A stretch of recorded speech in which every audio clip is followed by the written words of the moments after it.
Hello, I'm Sunset, and this is a review of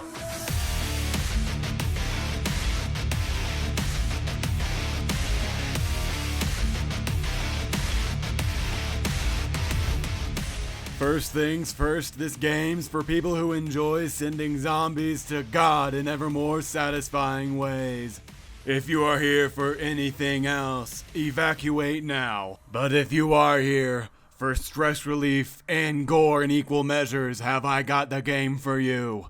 To put it simply, Killing Floor is if COD zombies stopped drinking Monster and got a degree in being a badass. So with that colorful image in your mind, what is this game actually about? What the fuck do you even do? Well, to sum it up, God has left Earth behind, but Lord 50 Cal is here, and he is our salvation. And as the practitioners of Lord 50 Cal's will, we have classes to choose from, and each class is good at fucking up zombies in their own way. The Firebug is our resident barbecue master, roasting these fuckers alive and making some tasty ass ribs. The Gunslinger is if John Wayne and John Wick had a fucking baby. Sharpshooters for people who want to drop an 800-pound monster with a single fucking shot. The Berserkers for people who want to take that same monster and kind of just punch it in the face to see what happens. Commandos for people who like 2 words, full auto and slow motion. What else do you need? SWATs for people that want to spend the GDP of a small nation on ammo, and goddammit, you got my support. The medic, well, the medic has drugs, and that's good enough for me. The support class, well, the support class's main mode of transportation is a recoil from shotguns. That's all you need to know. The Demolitionist. The Demolitionist has an upgrade called Destroyer of Worlds. What else do you want to know? And Survivalist. Survivalist is just for people who can't decide what the fuck they want to be, so they just stuck a bunch of classes together.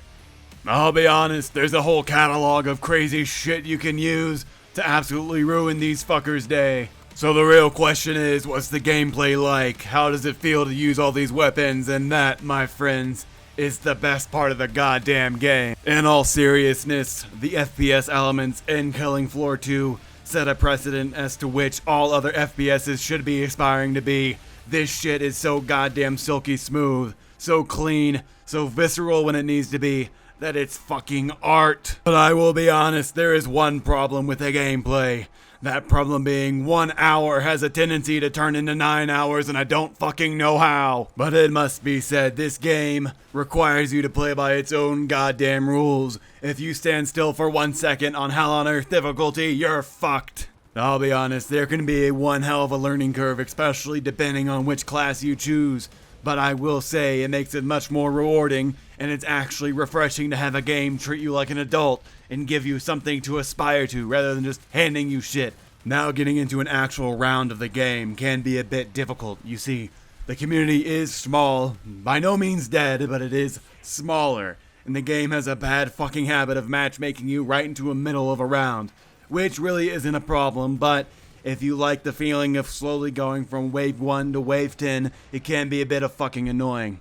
Now, it must be said, there is a server browser, so if you really want to, you can just look up a game and find one that fits your preference. Now, for how they monetize the game, because the game's been out for a hot minute, and they need to keep the fucking lights on, because if you haven't noticed, this game's multiplayer, and servers aren't free. So how are they doing it? Well, they're selling weapon DLCs. Now this, get your pitchforks down, fucking put the torches out.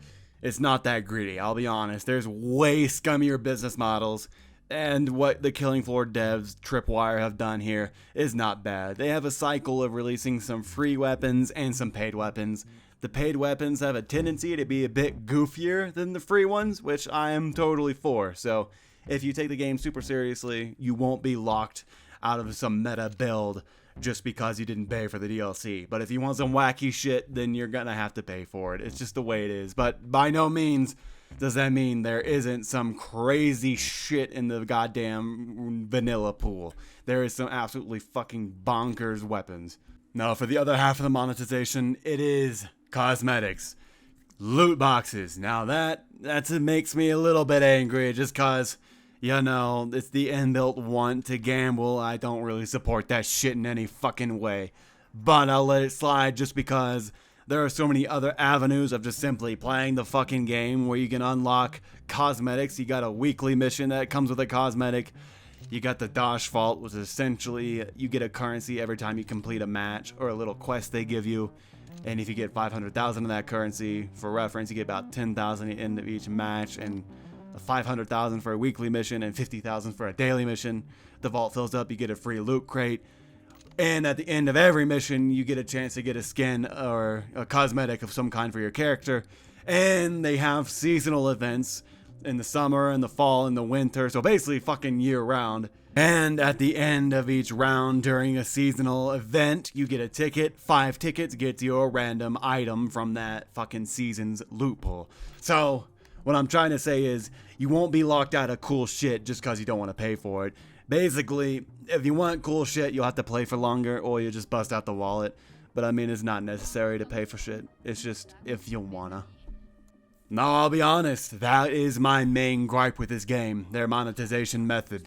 Do I completely agree with gambling? No.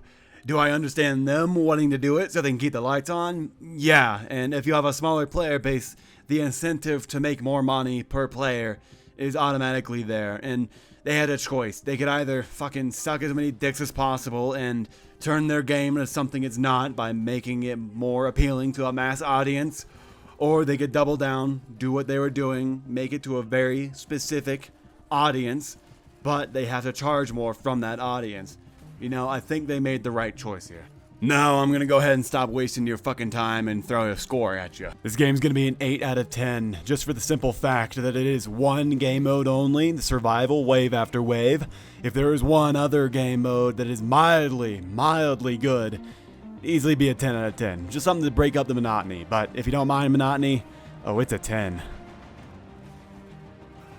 Now, it must be said, any other game in history that releases with one fucking game mode and is a multiplayer game would literally be like a 3 or a 4 and be panned critically and commercially.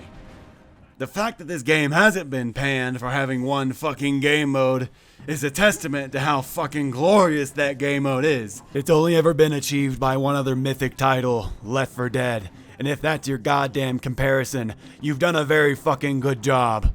And yes, both games have a multiplayer mode where you can take over the zombies, but I'm just gonna say it, Killing Floors mode isn't really on par with Left 4 Dead. It just isn't.